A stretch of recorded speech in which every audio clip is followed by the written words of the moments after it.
নগাঁৱত যুৱকৰ মৃতদেহ উদ্ধাৰক লৈ চাঞ্চল্য। আজি পুৱা উদ্ধাৰ হয় যুৱকজনৰ মৃতদেহ। মৃত যুৱকজন ধিং সোণাৰী গাঁৱৰ চেম হাজৰিকা বুলি জানিব পৰা গৈছে।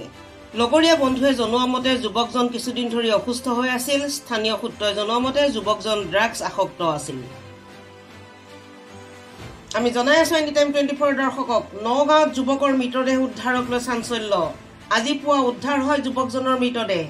মৃত যুৱকজন ধিং সোণাৰী গাঁৱৰ চেম হাজৰিকা বুলি জানিব পৰা গৈছে।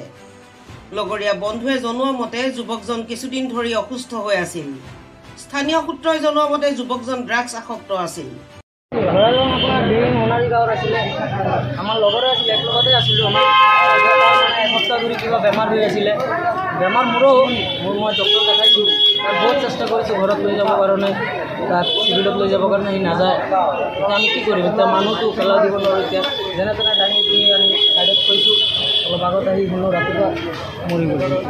ল'ৰাটোৰ নামটো কি আছিলে? ল'ৰাটোৰ নাম আছিলে আপোনাৰ শ্যাম হাজৰিকা।